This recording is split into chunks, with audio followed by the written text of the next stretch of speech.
Hi, this is Holly again, and today I'm going to be showing you how to make 3D effects on block letters.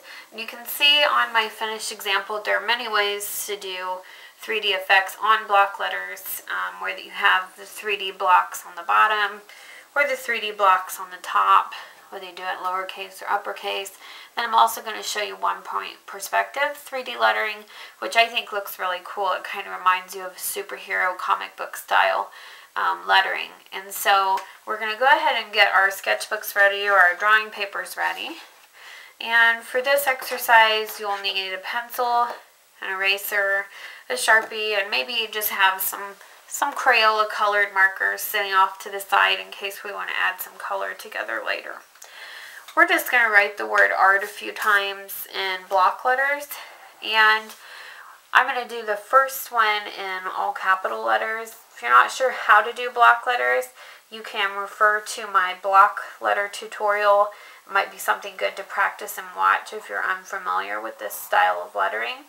And when you're comfortable, come back to this. If you're good at block letters or you've already practiced with me, then let's go ahead and sketch out the word art in all capital letters.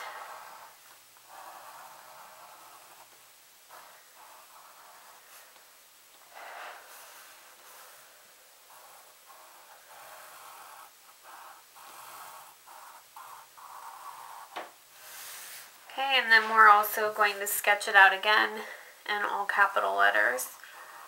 We do a couple different variations of 3D style.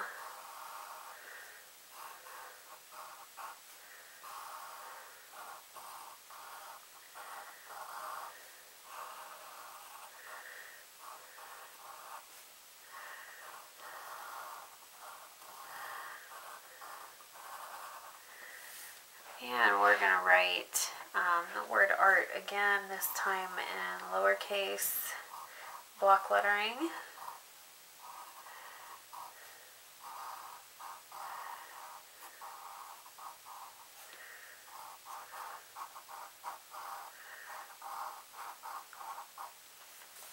Alright, and we'll start with one of our capital letter art words, and this time on this first practice we're going to do the block letters on the bottom. And so what you'll do from every corner on the bottom, you're going to make me a diagonal line. It's about the size of our pinky, and it's going to be pointing towards the left in all cases. And you'll only do that on the bottoms. You'll then follow the top edge of the A and connect those together. And on this edge, we're going to just follow the edge of the A and stop when we hit the letter. Same thing here. We do need to add our diagonal line coming down off of the top of the A, and we're going to connect that together with the base of the block. If you look inside of the A, you should be able to see this continuing up, and so we're just going to add that continuing up through behind the bar of the A, and that just helps the inside to look more 3D. We're going to do the same thing for the R. Your diagonal lines pointing down towards the left, and off of the top, you're going to connect across following the edge of the letter R. Again, following the edge, stop when you hit the letter, and connecting the sides together. And then the inside of the R should just receive a double up on its curved line on the right hand side. Okay, we're going to do the same thing on the T. On the T, you're actually going to do the diagonal lines coming down off the top edge, the bottom edge, and the corner, and then the bottoms, and this corner. There are a lot of edges on the T, that's why you have a lot more 3D parts to connect. So you're going to connect following the shape of the T, following the shape of the top of the T, following the shape of the T again, and coming down at the side of the T, just kind of following the shape of the letter. And so now we have a really awesome 3D effect to the word art, and that would be the block lettering from the bottom. On the next instance, we're going to do block lettering from the top. So this time, we're going to point our diagonal lines to the right and all the corners. And you'll kind of get used to what corners those should be in as you practice. I'm just going to go ahead and get all my corners in. And let me zoom that in just so you can check yours with me. Make sure that you have all of your lines in the corners placed in the correct spots.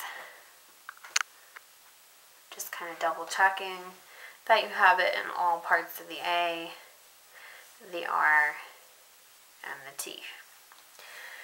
You're going to again follow the shape of the letter and stop when you run into the letter. Stopping when you hit another letter, if that would happen in your drawing.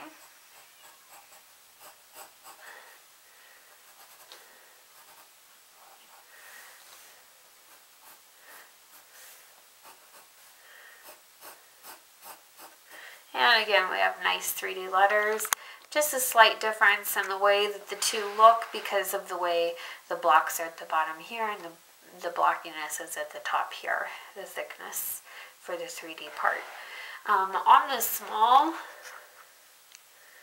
art word, we'll just practice the regular blocking like we've been doing again. Except this time we'll do it with some more curves. Lowercase letters happen to have a little bit more curves in them. So we'll just go ahead and practice the 3D on that too. We'll go ahead and do this one from the top as well. So we're going to place our diagonal lines going up to the right again. You'll have a lot of those on the letter T. And what you'll do is you'll start following the shape of the letter again. And on the top of the A, we would have a slight block up there just along the top and along the inside edge. And again, you'll kind of get used to this as you practice. If you'd like to see a whole alphabet in block lettering, just comment below and let me know, and I'll be glad to make an entire tutorial on block lettering. But I think that you'll be able to figure it out as you work through. Okay, and we're going to zoom this out. This time, let's just write a different word. We're going to practice the 1-point perspective 3D lettering. We're going to write the word hello. I'm going to do it in all capital letters. So give you a second here to get your block letters written out. Leaving a little space in between them. It makes it a little bit easier when you're working with 1-point perspective. And you'll see why in just a second.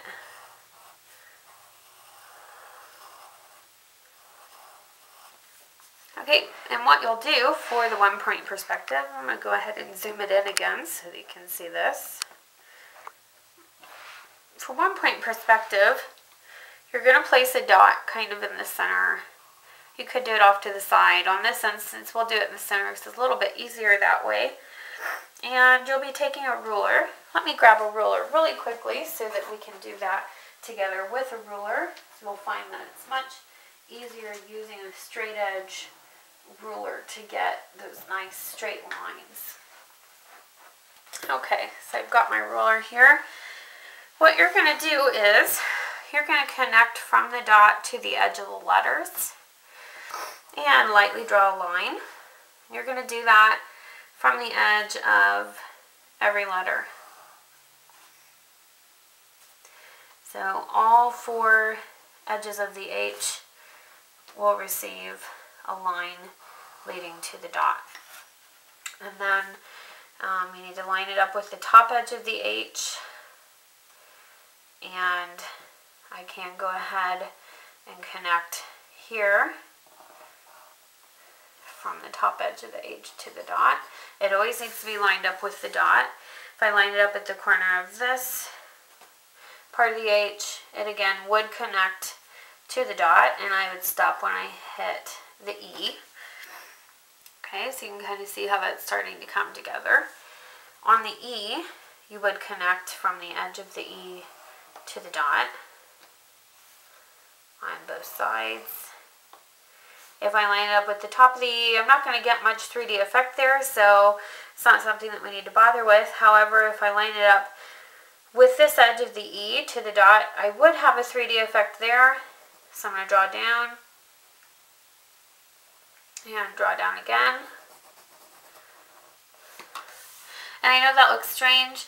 The E looks a little strange up through here because it's lined up almost directly above the dot, and that does kind of change the perspective of the 3D effect. This is working with, let me find a good spot to write this. This is working with 1-point perspective. Not only 3D effect, but the use of perspective, which makes things look like they're going off in the distance. Okay, so back to our lettering. We're going to keep connecting from the corners to the dot.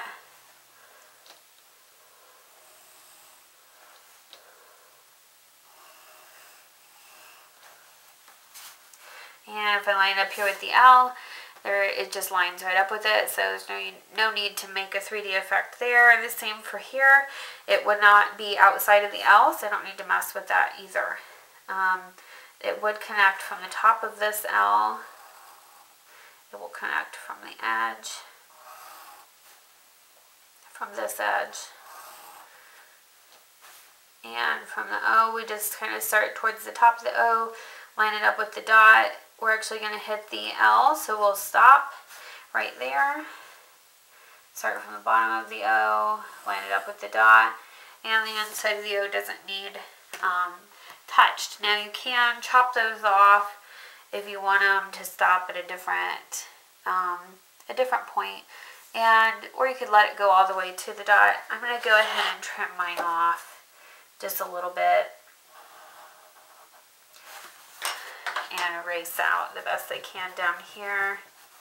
I was pressing a little harder than normal as I was connecting through that ruler.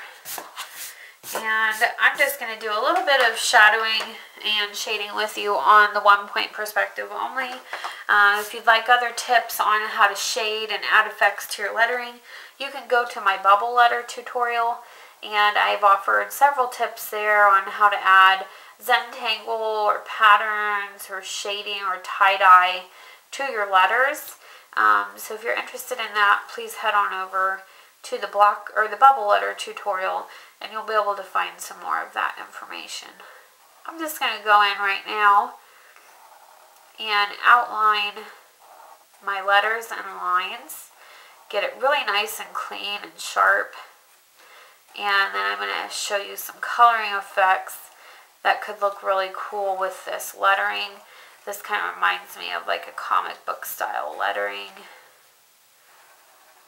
Has a really neat look to it.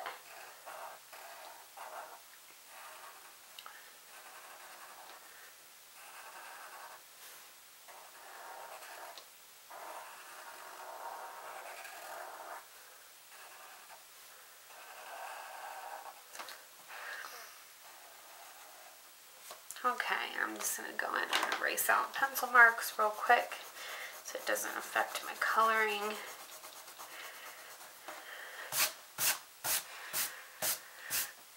And in the bubble letter tutorial where I talked at the end about some coloring effects, I had done a quick reminder of the color wheel. I am an elementary art teacher, and so I like to incorporate as much information about the arts as I can into these videos.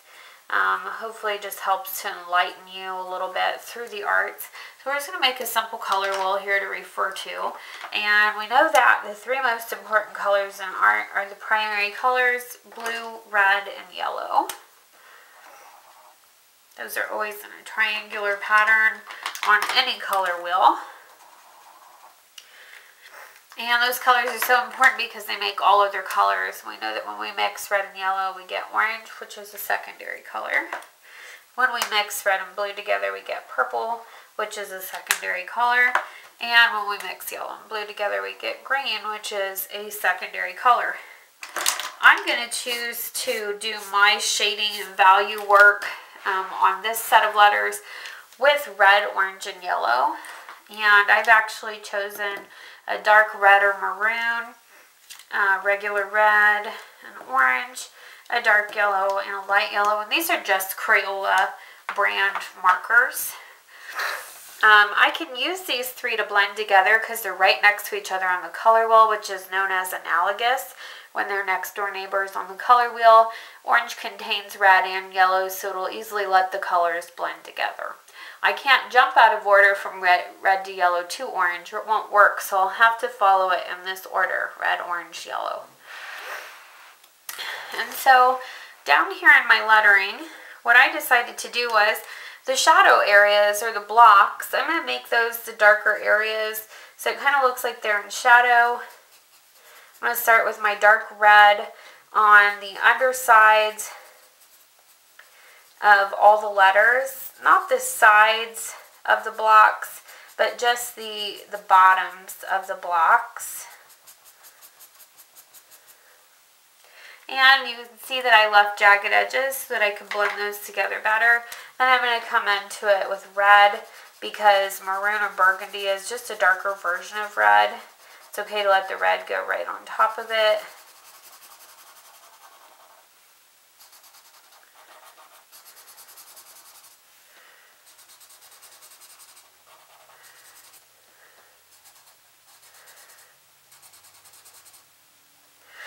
Okay, and then on the sides of the letters, I'm going to go from red to orange. So just a couple little swipes of red, jagged edges, and then into orange. You can see that these all just melt so well together and into one another because they are neighbors on the color wheel. They're analogous colors. Just really helps to blend them together. Okay, and then I'm going to go from orange to yellow in my actual letters themselves. Just put a little bit of an orange shadow on the left-hand side and the undersides of each letter.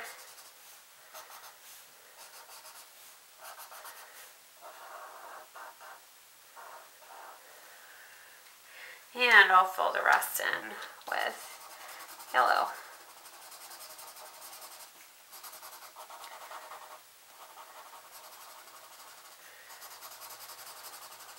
And using the information from the color wheel, you should be able to come up with other analogous colors that would work well for blending and shading colors together.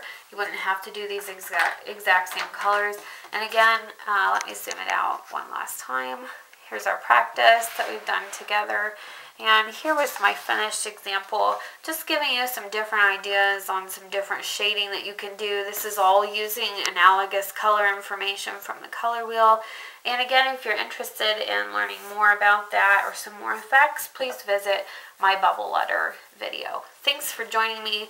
I hope that you've enjoyed learning how to make letters look 3D. This has been Holly for Holly Brand Arts, and I hope to see you again soon.